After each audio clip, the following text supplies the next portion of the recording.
Hello दोस्तों, welcome to BW। दोस्तों, आज के इस वीडियो में उससे हम लोग बिहार बोर्ड क्लास 10 का जो साइंस है और साइंस में जो आपका फिजिक्स का पोर्शन है उसमें से हम लोग MCQ यानी कि ऑब्जेक्टिव क्वेश्चन करने वाले हैं। और जो आपका पहला चैप्टर है वो आपका प्रकाश का परावर्तन, और इसमें से हम लोग टॉप 50 क्वेश्चन करने वाले हैं। और हम लोग टॉप 50 क्वेश्चन इस तरह से करेंगे कॉन्सेप्चुअली कि हर एक क्वेश्चन को हम लोग कॉन्सेप्ट वाइज डिस्कस करेंगे ताकि आपको सब्जेक्टिव क्वेश्चन करने में भी कोई दिक्कत ना हो। साइंस में जब आपका 100 ऑब्जेक्टिव क्वेश्चन आता है उसमें से आपको 50 करना होता है। उसमें से आप लोग कम से कम 48 क्वेश्चन सही करके आएँ एग्ज़ाम हॉल में। तो आप लोग हमारे साथ जुड़े रहेंगे तो मैं आपसे प्रॉमिस करता हूं कि 50 में आपका हर एक सब्जेक्ट में 45 से लेकर 48 क्वेश्चन आपका सही ज़रूर होगा बोर्ड एग्ज़ाम में।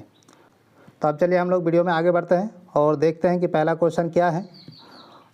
तो हमारा जो पहला चैप्टर है वो आपका प्रकाश का परावर्तन है, यानी कि इंग्लिश में उसको बोला जाता है रिफ्लेक्शन ऑफ लाइट।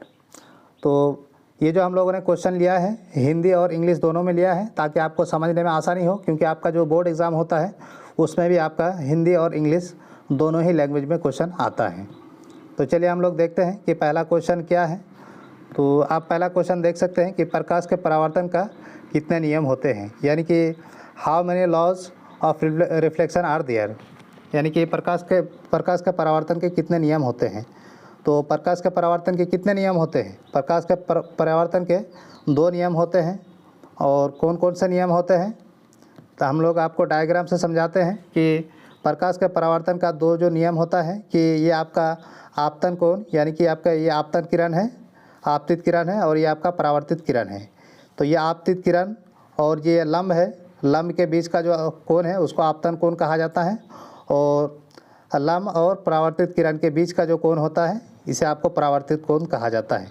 तो आपतन कोण और परावर्तन कोण ये दोनों ही बराबर होता है। ये आपका पहला नियम है। और दूसरा नियम क्या है? और दूसरा नियम है कि आपका जो ये आपतित किरण है और ये आपका परावर्तित जो किरण है और ये आपका जो लंब है, ये तीनों ही आपका एक ही सतह में होगा। तो इसी को कहा जाता है आपका दूसरा नियम कि आपका आपतित किरण, परावर्तित किरण और आपका जो अभिलंब है वो तीनों एक ही सतह में होगा।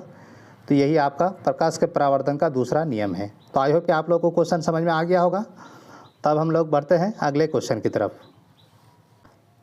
अगला क्वेश्चन है कि जब प्रकाश की किरण दर्पण से टकराती है तो क्या कहलाती है? तो जब प्रकाश की किरण दर्पण से टकराती है तो क्या कहते हैं उसको? रिफ्लेक्शन कहते हैं, या फिर अपवर्तन कहते हैं, परावर्तन कहते हैं, अवशोषण कहते हैं, या फिर आपका स्कैटरिंग यानी विक्षेपण कहते हैं। तो इसका सही जवाब क्या हो जाएगा? तो इसका सही जवाब हो जाएगा आपका परावर्तन कहते हैं। जैसे कि हम लोगों ने पिछले डायग्राम में देखा था कि यहाँ पे आप देख सकते हैं कि जो किरण पड़ती है उसको क्या कहा जाता है? आपतित किरण, और जो पड़ने के बाद वापस जाती है उसे कहा जाता है परावर्तित किरण, या नहीं उसको परावर्तन कहा जाता है। अब तीसरी क्वेश्चन की अगर हम लोग बात करें तो तीसरे क्वेश्चन में क्या पूछा गया है कि दर्पण की वह सतह जो परावर्तक होती है उसे क्या कहते हैं। तो आपको पता है कि दर्पण में 2 सतह होते हैं। एक तो एक आपका खुदरा सतह होता है और एक आपका समतल सतह होता है। तो यही आपका परावर्तक सतह है। ये जो आपका समतल है यही आपका परावर्तक है। तो उसे क्या कहा जाता है? तो पहला ऑप्शन है आपका पीठ भाग यानी बैक सरफेस, सामने का भाग यानी फ्रंट सरफेस, या फिर फोकस, या फिर आपका मुख अक्ष। तो इसका सही जवाब क्या हो जाएगा? तो इसका सही जवाब हो जाएगा आपका सामने का भाग यानी कि फ्रंट सरफेस। आप इस डायग्राम से भी देख सकते हैं कि ये जो आपका ये आपका जो दिख रहा है ये आपका मिरर है, और इसका जो सामने वाला पोर्शन है इसे रिफ्लेक्टिव सरफेस यानी कि आपका सामने का भाग, ये जो आपका सामने का भाग है इसे आपको रिफ्लेक्टिव सरफेस कहा जाता है, और ये आपका बैक सरफेस होता है। और यहीं से आपका जो प्रकाश है वो आपका ये आपका चिकना सरफेस होता है, और यहीं से आपका जो प्रकाश है वो आपका रिफ्लेक्ट होकर लौटती है। तो ये आपका इंसिडेंट रे है यानी कि आपतित किरण है, और जैसे आपका मिरर पे पड़ती है, उसके बाद ये आपका इसी तरह से लौट जाती है, तो इसे परावर्तित किरण कहा जाता है। और पिछले क्वेश्चन में हमने बताया कि आपतित किरण और आपतन कोण और परावर्तन कोण बराबर होता है, और ये तीनों आपका एक ही सरफेस में होता है। तो आई होप कि आप लोगों को क्वेश्चन समझ में आ गया होगा। क्वेश्चन में अगर किसी भी तरह का आपका डाउट होता है तो आप लोग कमेंट सेक्शन में ज़रूर बताएं, ताकि अगले वीडियो में हम लोग उस चीज़ को क्लियरली आपको समझा पाएँ। तो अगर वीडियो आप लोगों को पसंद आ रहा है तो वीडियो को लाइक और चैनल को सब्सक्राइब जरूर से कीजिए, ताकि हमारे भी हौसला अफजाई हो सके और हम आपके लिए अच्छे से अच्छे वीडियो लेके आ सकें। तो चलिए हम लोग देखते हैं कि नेक्स्ट क्वेश्चन क्या है। तो अगला क्वेश्चन है आपका कि एक समतल दर्पण में बने प्रतिबिंब की प्रवृत्ति क्या होती है, यानी कि what is the nature of image form by a plane surface. यानी कि प्लेन सरफेस पे जो आपका इमेज बनती है, यानी कि आपका जो प्रतिबिंब बनती है, तो उसकी प्रकृति क्या होती है। तो पहला ऑप्शन है आपका वास्तविक और या व उल्टा, दूसरा है आपका आभासी और सीधा, और तीसरा है आपका वास्तविक और सीधा, और चौथा है आपका आभासी और उल्टा।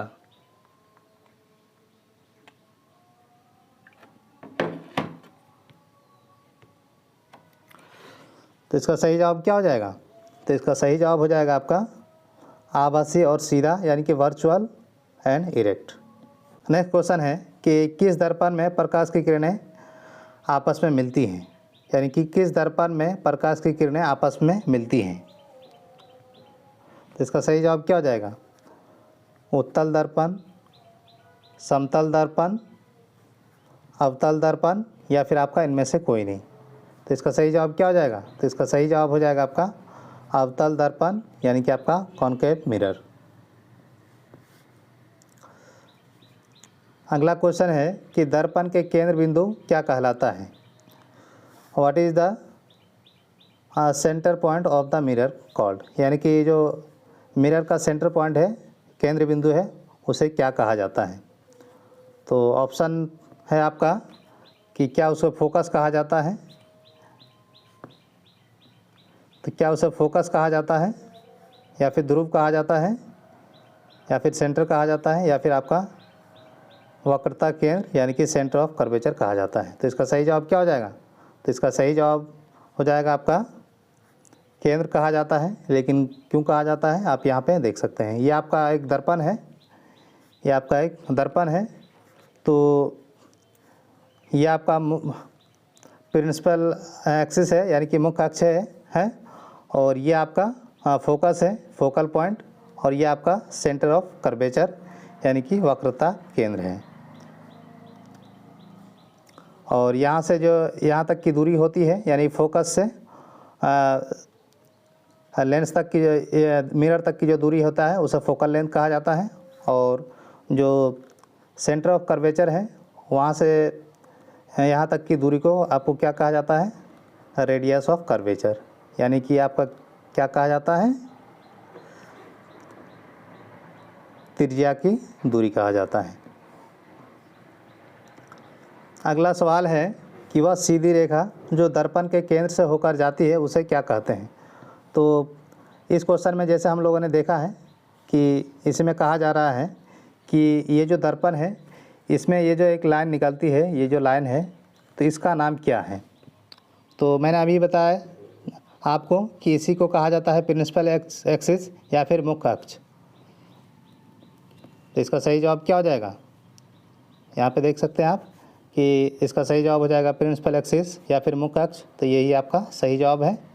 परावर्तन रेखा ये तो नहीं, गलत है। प्रकाशपात गलत, वक्रता रेखा गलत। तो इसी को कहा जाता है मुख्य अक्ष। अगला सवाल है कि अगर आप उत्तल दर्पण का प्रयोग करते हैं तो प्रतिबिंब कैसा होगा। What is the nature of image form by the concave mirror. Concave mirror में आपका जो इमेज बनेगा वो कैसा बनेगा। तो इसका सही जवाब क्या हो जाएगा? तो इसका सही जवाब हो जाएगा आपका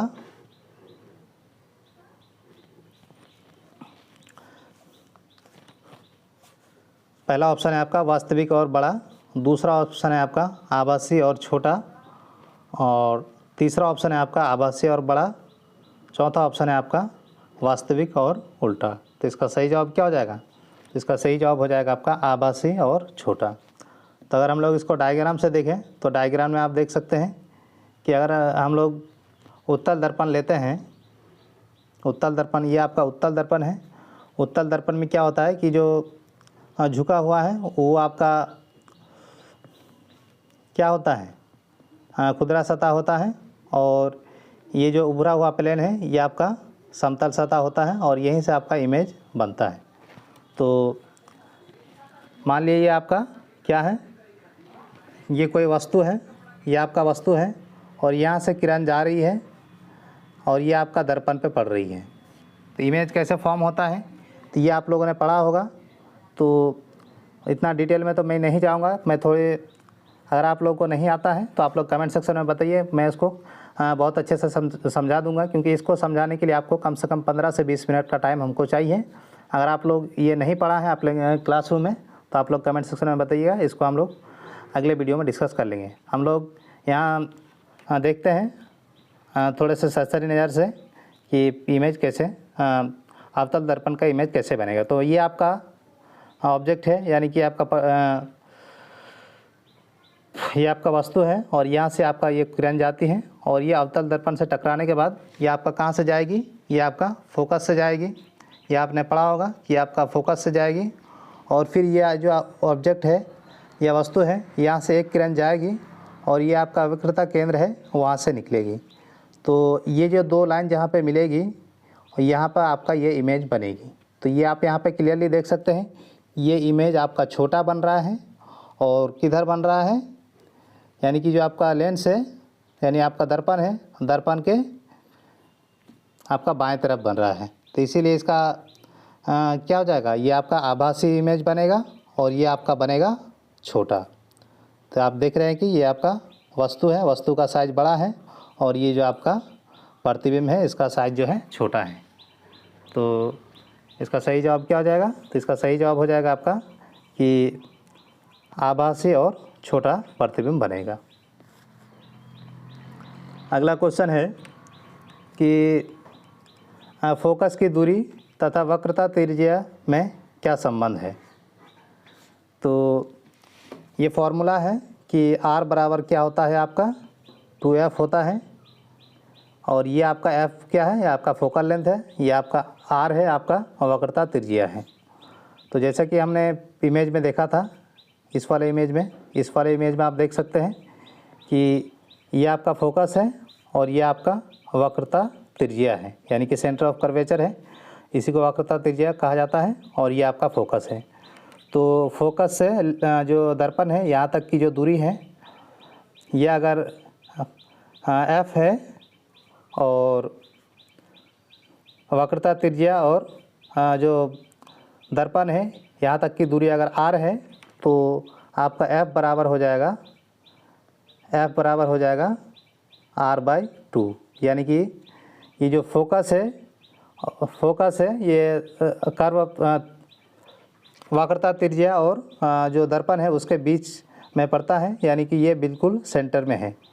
ये इन दोनों को आधे आधे हिस्से में बांटता है, यानी कि ये और ये आपका दोनों बराबर हो जाएगा। इसीलिए जो फोकस है वो आपका सेंटर ऑफ कर्वेचर के आधे के बराबर हो जाता है। या फिर अगर आपसे ऐसा भी पूछा जा सकता है कि R बराबर, यानी कि सेंटर ऑफ जो कर्वेचर है वो फोकस के से कितनी बड़ी है, तो उसका डबल हो जाता है। तो आई होप कि आप लोगों को समझ में आ गया होगा ये रिलेशन काफ़ी इंपॉर्टेंट है। आपको जो क्वेश्चन बनाएंगे तो ये क्वेश्चन ये आपको याद रहना बेहद ज़रूरी है। तो चलिए हम लोग देखते हैं नेक्स्ट क्वेश्चन। अभी तक 9 क्वेश्चन हो चुके हैं, तो इसका सही जवाब हो जाएगा क्या, तो इसका सही जवाब हो जाएगा F = R/2। तो इस तरह के ऑप्शन में आपको कंफ्यूज नहीं होना है, F बराबर R/2 ही होता है। अगला सवाल है कि संपूर्ण परावर्तन किस माध्यम में होती है, यानी कि total internal reflection occur in which condition, किस कंडीशन में संपूर्ण परावर्तन होता है, किस माध्यम में। तो हवा में इसमें तो नहीं होता है, कांच में, जल में, या फिर आपका हवा से जल में। तो इसका सही जवाब क्या हो जाएगा, तो इसका सही जवाब हो जाएगा आपका कांच में। जो कांच का जो लेंस होता है उसमें संपूर्ण परावर्तन होता है, क्योंकि हम लोग जो मिरर यूज़ करते हैं यानी कि हम लोग जो दर्पण यूज़ करते हैं वो किस चीज़ का बना होता है? वो तो कांच का ही बना होता है ना, वो गिलास का ही बना होता है। इसीलिए उससे हमारा चेहरा दिखता है, और चेहरा तभी दिखेगा जब हमारा जो लाइट है यानी कि जो प्रकाश है उसका संपूर्ण परावर्तन होगा, तभी हमारा इमेज दिखेगा। वैसे हर चीज़ में होता है, वुड में भी होता है, और आपका जो भी मटेरियल होता है वो सब में होता है, लेकिन उसमें बहुत कम होता है। और ये जो कांच होता है इसमें संपूर्ण परावर्तन होता है, इसीलिए इसमें जो हमारा इमेज बनता है, प्रतिबिंब बनता है, वो हमें क्लियरली दिखता है। तो इसका सही जवाब हो जाएगा आपका कांच में। तो आज के इस वीडियो में हम लोग इतना ही रहने देते हैं। वीडियो को बहुत ज़्यादा लंबा नहीं करते हुए आप लोग को वीडियो कैसा लगा है कमेंट सेक्शन में ज़रूर बताइए, और कितने क्वेश्चन करके चाहते हैं, 10 क्वेश्चन करके या फिर 15 क्वेश्चन करके, आप लोग कमेंट सेक्शन में ज़रूर बताएं। उतने ही क्वेश्चन हम लोग हर एक वीडियो में लेके आएंगे। तो आई होप कि आप लोगों को वीडियो पसंद आया है, तो वीडियो को लाइक और चैनल को सब्सक्राइब जरूर से करें। Thank you so much for watching this video.